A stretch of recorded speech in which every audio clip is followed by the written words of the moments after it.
form 1 kwenye uchawi ni kosa. Ukafaulu form 4 kwenda form 5 katika ushirikina ni kosa. Amina. Kwa hiyo yako mambo ambayo yanaweza kapelekea mtu akalogwa, na lazima uelewe ya kwamba unalo jukumu la kuweza kushinda uchawi, kwa sababu uchawi ni idara ya kuzimu ambayo ipo inaishi duniani hapa hapa. Yenyewe kazi yake ni kuwafanya watu waishi katika tabia za kufanana. Amina, amina. Bwana Yesu asifiwe. Amen. Sasa nikizungumza kwa habari ya mashimo, chukulia kwa mfano shimo unalolijua wewe.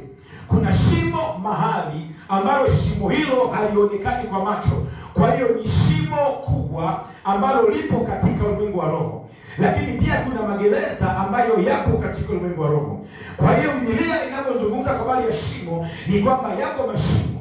Chukulia mfano shimo la choo linalochimbwa, basi na kuna mashimo ya kichawi ambayo yapo, mtu anaweza katupwa huko. Amina. Bwana Yesu asifiwe. Amina. Kwa hiyo wachawi wanaweza wakaichukua nafsi yako wakaitumbukiza kwenye shimo na ikaanza kuishi shimoni. Ukawa unaona unasoma, unaenda mbele, form 4 yenyewe ukafeli, form 2 ukafaulu kwa shida ukaenda, lakini kumbe nafsi yako imefungwa, iko shimoni. Amina.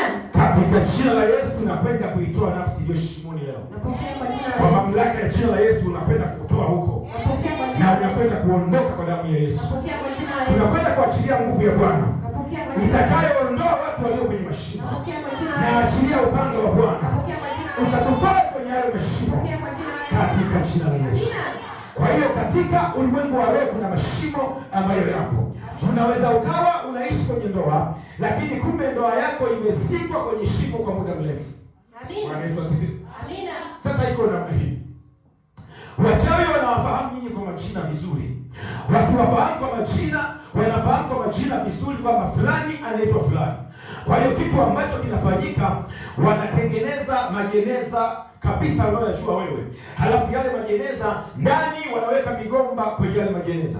Halafu baadaye wanatamka, wanasema wewe uliyelala huko ndani jina lako unaitwa Rehema. Uliyelala huko ndani unaitwa Machuma. Uliyelala huko ndani unaitwa Amos.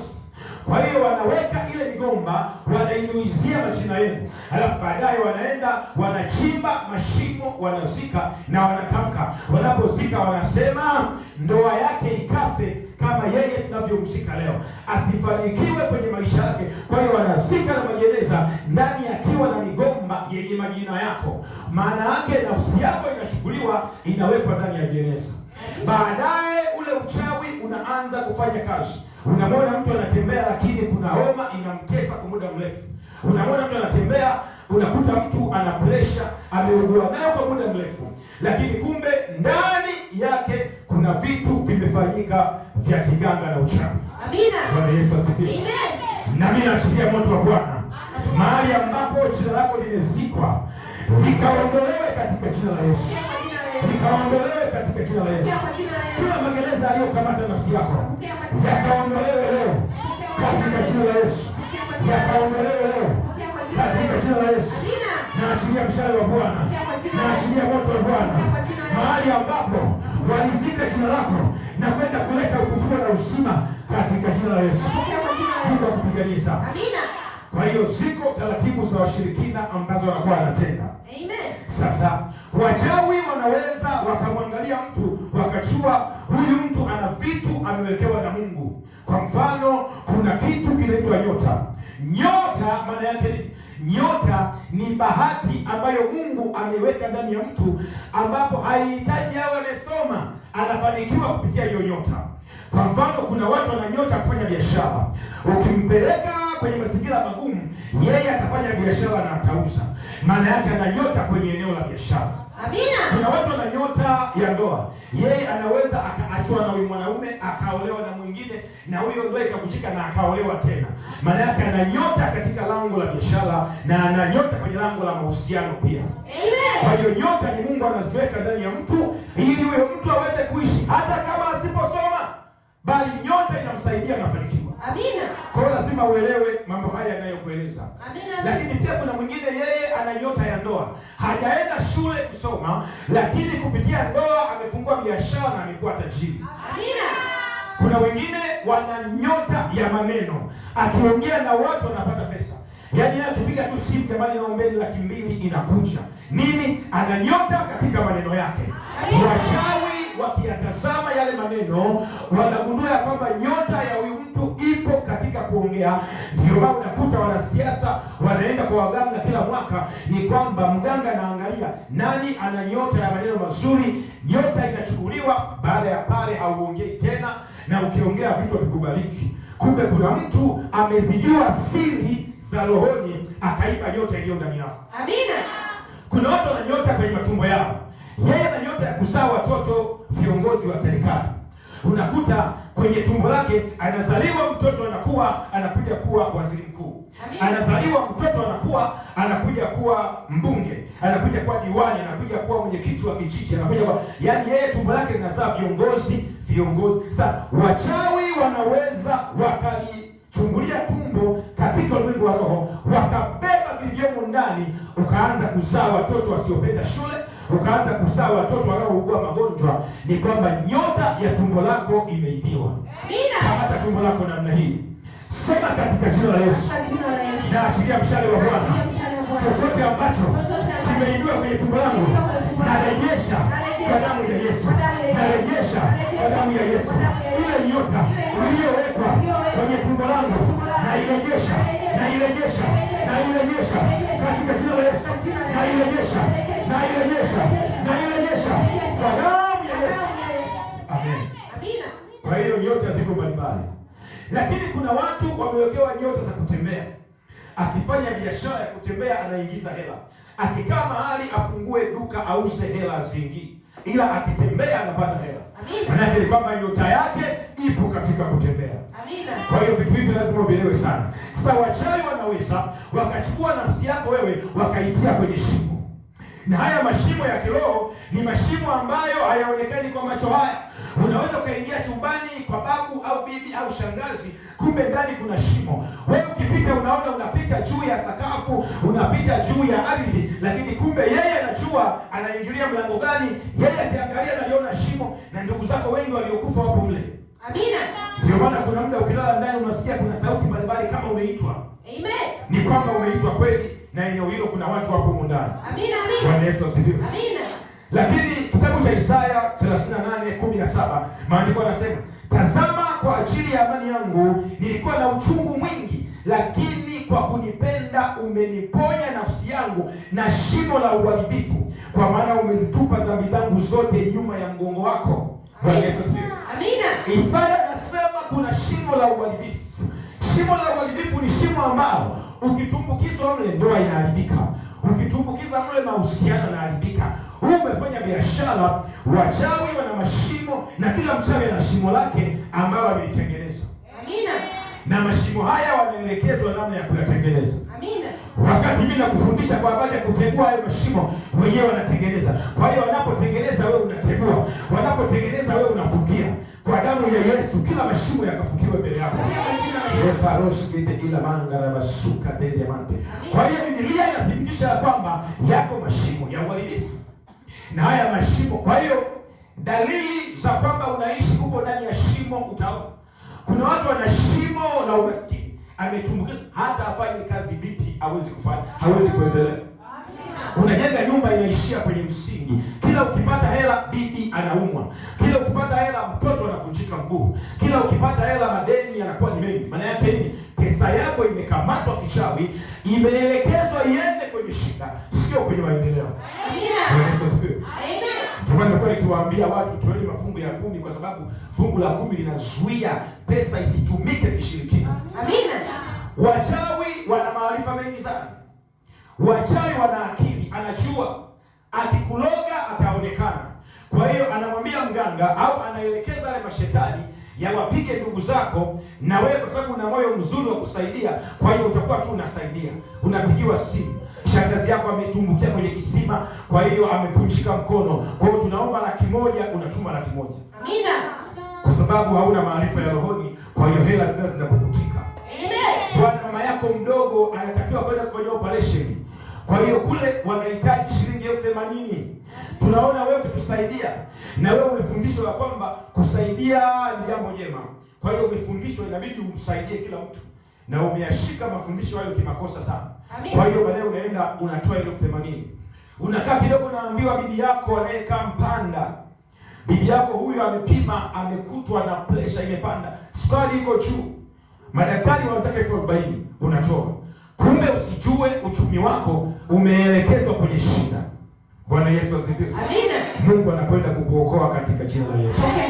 Kitabu cha Isaya 24:22. Isaya 24:22 inasema, nao watakusanywa pamoja kama wafungwa. Alafu inasema wakusanyavyo katika shimo, nao watafungwa katika gereza, na baada ya siku nyingi watapata ushuhuda. Biblia inasema nao watafungwa katika gereza. Magereza yapo, nasibia tena.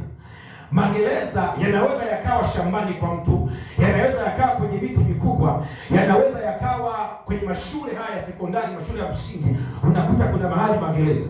Ndio maana kuna muda ukipita eneo fulani unakuta kuna makelele ya watu, lakini watu waoni, kumbe watu wamefungwa. Amina.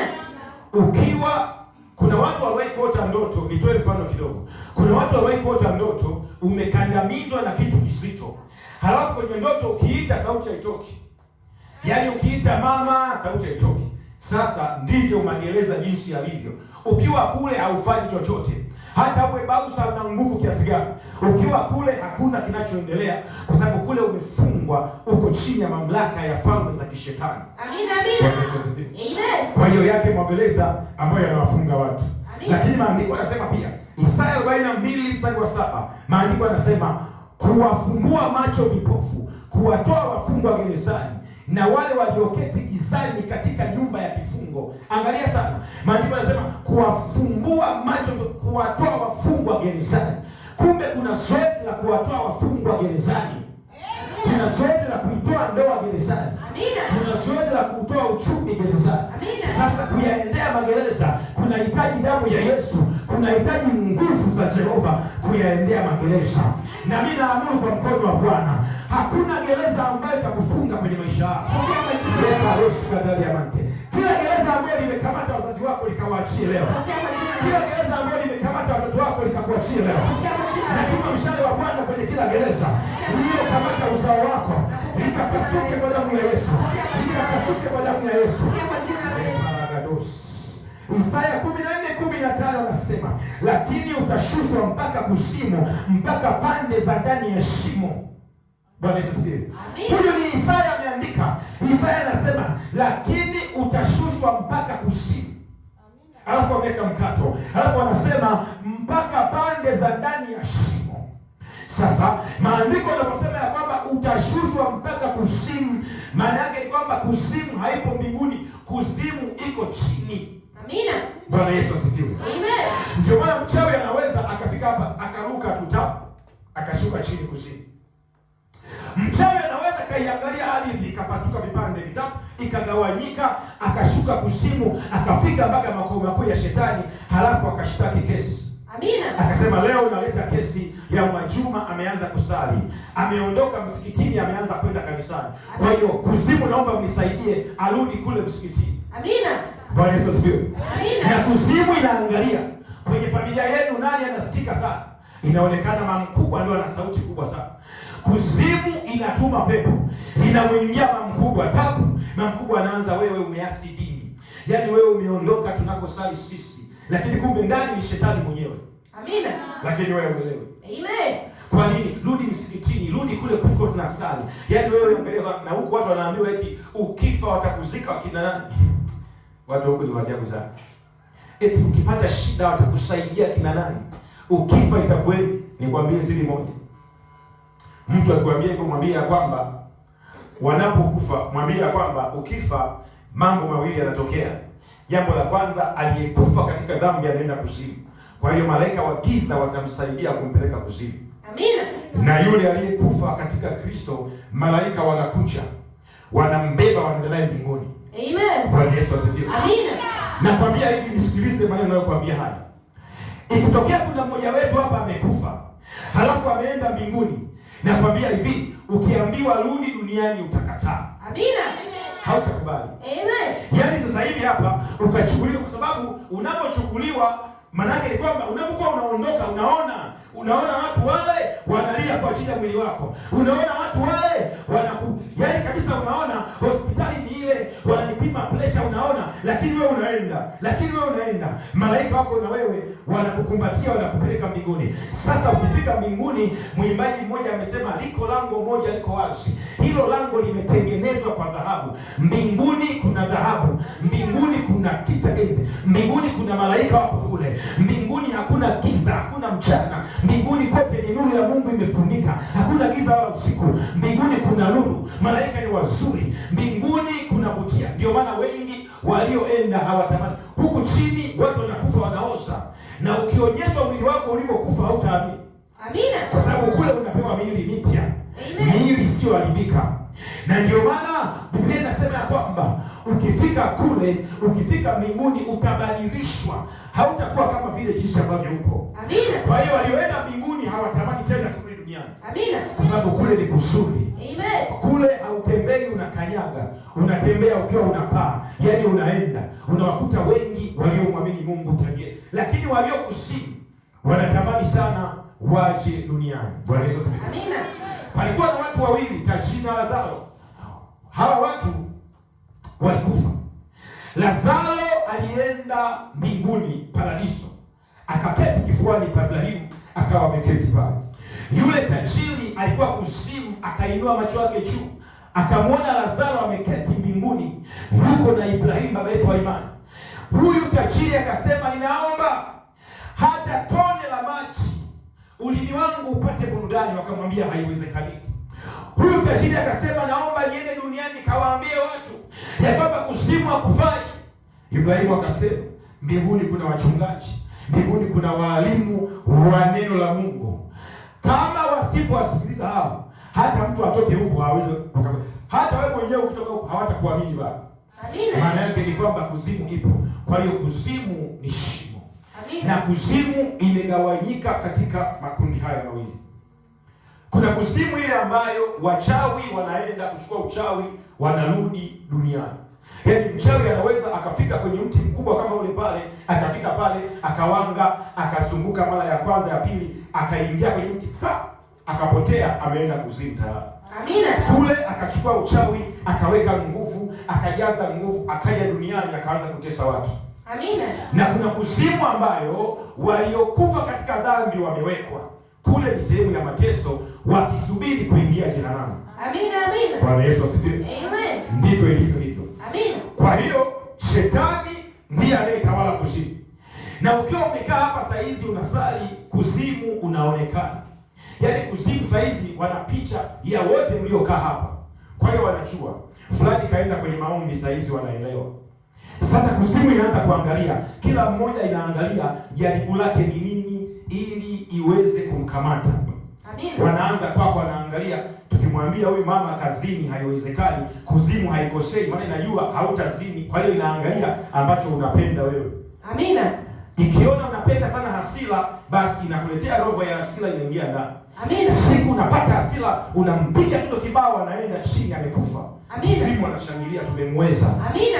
Tumempata leo. Amen. Umeenda chini. Amina. Kuzimu inaangalia huyu, tukienda na ulevi, hapendi pombe, kwa hiyo huyu tusiende na ulevi, huyu twende kwa wanawake. Kanakuja kadada kazuri sana, mnapeana namba za simu, unaanguka kwenye dhambi ya uzinzi, biashara imeisha. Kuzimu kule kuna daftari wanatia tu tiki fulani, hakuna Mungu pale, tumesha mbongonyoa tayari. Amina. Ndivyo mambo yanakuwa yanaenda. Amen. Lakini lazima uelewe. Kwa hiyo maandiko yanasema utashushwa mpaka kuzimu, mpaka ndani ya shimo. Kwa hiyo tumeona ya kwamba kumbe kuzimu ni kushushwa, unaenda chini. Unaweza ukalala usiku ukachukuliwa ukapelekwa mpaka kuzimu kabisa. Wewe utakachojua, nilikuwa naota kuna watu wengi wamenizunguka, nilikuwa naota watu siwafahamu wananipa chakula na kula. Kumbe ulipelekwa kuzimu kwa njia ya ndoto pasipo kuelewa. Amina. Katika jina la Yesu natamka kwa mamlaka ya Yesu Kristo, hautashushwa kuzimu kwa damu ya Yesu. Yeyote atakayeshushwa kuzimu akapasuke kwa damu ya Yesu. Atakaye kupeleka kuzimu akaharibikiwe. Atakaye kupeleka kuzimu na muapishe kwa damu ya Yesu. Naweza upanga wa Bwana shingoni mwake, atakaye kubeba na kukupeleka kuzimu akaharibikiwe maisha yake katika jina la Yesu.